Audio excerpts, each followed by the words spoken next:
Hi everyone. I'm so excited to share this project with you today. It's inspired by a fellow demonstrator by the name of Bronwyn Eastley, and I saw an easel card that she created using the window box framelits, and I also wanted to showcase for you today the Eastern Palace Suite bundles. They are available for a few more days only, so you will need to shop yours now in my store if you would like to get the bundles and save on these beautiful products that are coming out in the next catalogue on June 1st. But here's my card for you today, and I wanted to share with you how to create an easel card that folds down flat so that you can still send it in the mail, and then the recipient can stand it up and admire it, and it becomes a little bit of a decoration, a decorative feature on a mantelpiece or a windowsill or a bookshelf. So here's how to create your card. You will need a card base first of all, and I've just used a normal C6 size card, or A5 size that fits in a C6 envelope, and I am going to cut the card base first using my Big Shot, and the dies that I'm using are actually for the card base from the window box Framelits set, and some of these lines actually score, and the surrounding lines will cut. So what you want to do is make sure that the score line is actually going along your fold where your card is, so it will not cut. So you just want to put it just past that fold line in your card, so that the rest of the shape, the hexagonal shape, is cut from your card base. And you can put it through your Big Shot going this way. So I'm going to just run that through, lining it all up. I've got my precision plate in. Normally I wouldn't use it for just a basic shape like this, but a one-off is okay. I'm going to be cutting some more intricate shapes in a second, so rather than switching plates around in my video, I will leave it in there. So can you see how that's cut? Let me just pop that over there. See how that's cut all the way through the two layers, but you've still got the little flaps on the side. So what you'll want to do is grab some scissors. I'm just using my paper snips, and you'll want to cut those off. There are two little lines though around the shape of the hexagon. You want to make sure that you go through the two layers with your paper snips and just cut on the outside line, and this is so you've got the maximum size hexagon shape for your card. So you'll see that quite clearly when you've cut your card, the two lines, and you want to cut on the outside line. So you can see that has created a lovely little hexagon card. Now to create the mechanism for this fold, the easel, all you do is score a line between these 2 points on either side. So that's actually the halfway point of your hexagon. I'm just going to grab my trimmer and I'll line that up with the track, so you can see there that's the 2 points that you're scoring between. I'm just using a scoring blade, and then that will fold downwards like that. So your easel actually works like that. We're going to put another hexagon on the front there, and just want to make that fold fairly distinct. Use your bone folder to do that, so that will still fold flat, but once it's sitting up, it will sort of stay in position. We'll be creating a little keeper there too a little bit later on. All right, so how to cut your piece of silver foil, and also the beautiful pattern out of the Eastern Palace paper. So this is actually double-sided, this paper. We've got a few extra bits here that we're going to use to coordinate with it. So we're going to cut out a couple of other shapes. But let me show you how to get your beautiful window box cut out for the front. And you can actually still see that beautiful silver foil shining through. So it will create a really lovely effect. Let me grab my big shot again. What I'm going to do is I'm going to cut the pattern first out of this sheet of designer series paper from the Eastern Palace suite. So this is where our big shot precision plate is perfect.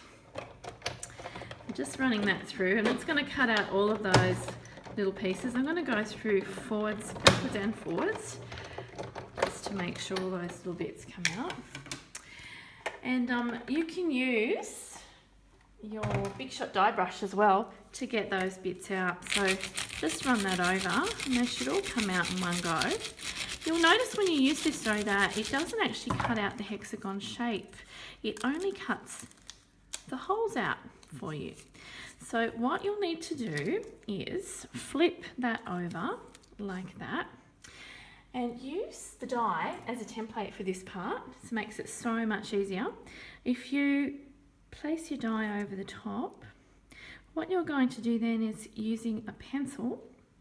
This is one of the pencils that we created in the Mother's Day class along with this card, and I popped one of the beautiful Eastern Palace flowers on the top of it with some of our new bling that's also coming out in the new catalogue.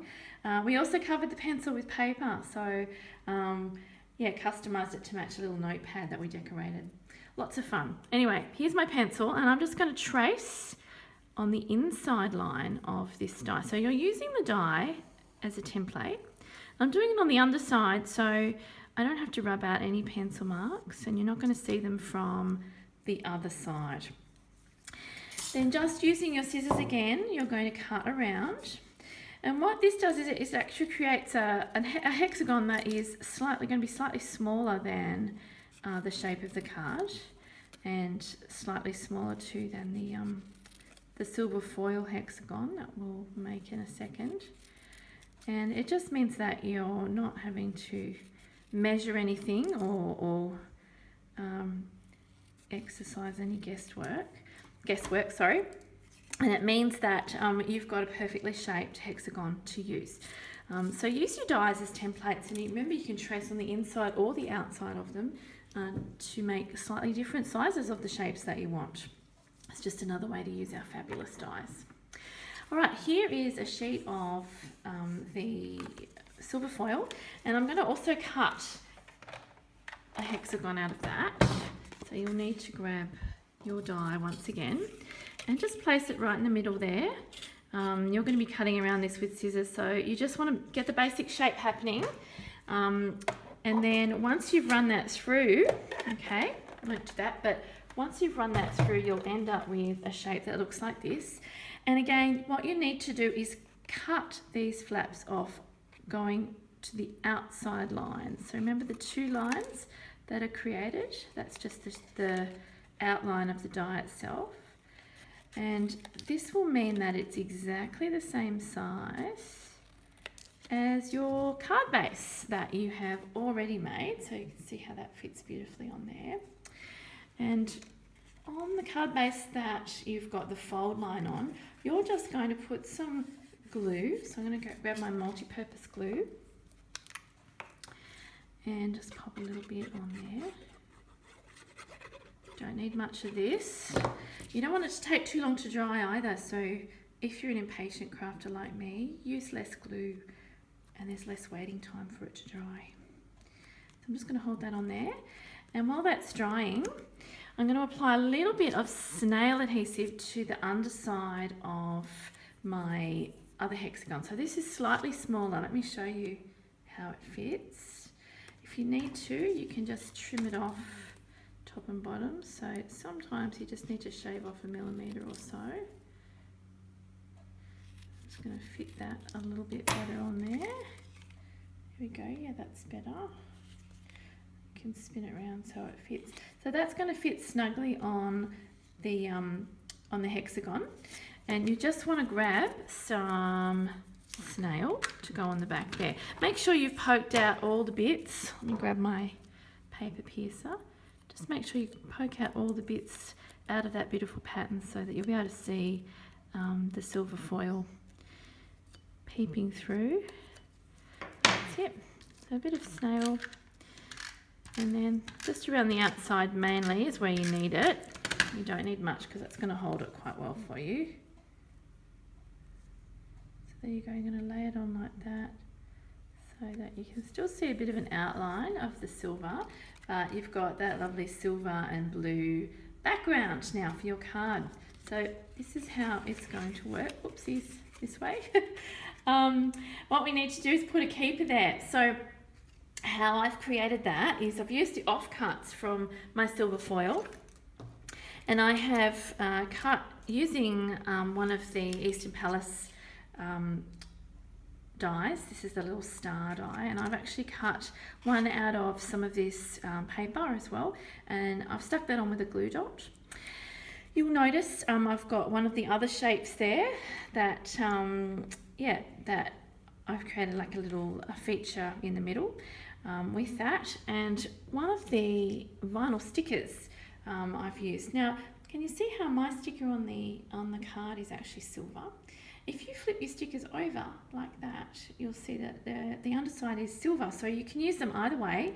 And because this card has the silver foil in the background, I wanted to stick with that colorway. So how you use your stickers this way is you just leave them on the sheet. I don't actually peel mine off at all, and I just cut around it with my paper snips. And I've used a glue dot to stick both those little circles that you can see, as well as this shape, this medallion shape, and you just stick it in the middle so you won't be able to see your glue dot, and your vinyl sticker will also reveal what's underneath, so you can still see some of that beautiful pattern paper. You don't have to be too neat with cutting that out, and as you can see, you can still see that beautiful outline, and over the top of some of this paper, it just looks gorgeous. So just a glue dot in the middle is going to hold that. And same with the circle and the extra star that I've popped there. You've got room for a little message in the middle of your card. So you can either stamp that or write a message. But remember, it folds flat. You can still send it in the mail. So yep, Sarah Douglas has actually challenged us to take part in a Make a Card, Send a Card challenge, and I will send this to somebody who makes a comment on my video today. So if you liked what you saw, make sure you make a comment down the bottom, and if you're in Australia, pop your details on there so I can get in touch with you. Either an email address, and I can grab your shipping details from you and send you this beautiful card as a thank you. I also wanted to remind you that there's a couple of days left to shop online for the Eastern Palace Suite. So here it is. You'll be able to get these two bundles until May 31st. They will all be available. All these products will be available in the catalogue, but you will need to get the bundles now to get them at this special price. You save about $30 or more on the Premier bundle, and I think about $20 on the Starter bundle. Make sure you get the Premier bundle though, because you will get the Framelits with it, and you'll want to use those. There are so many different things that you can do with them. And as you can see, they pair beautifully with the Framelits that we've already got in our catalogue. I hope you enjoyed today's video. I've made a mess here, so I'm going to go and tidy up and do some more stamping. But thank you so much for watching, and I'll see you next time.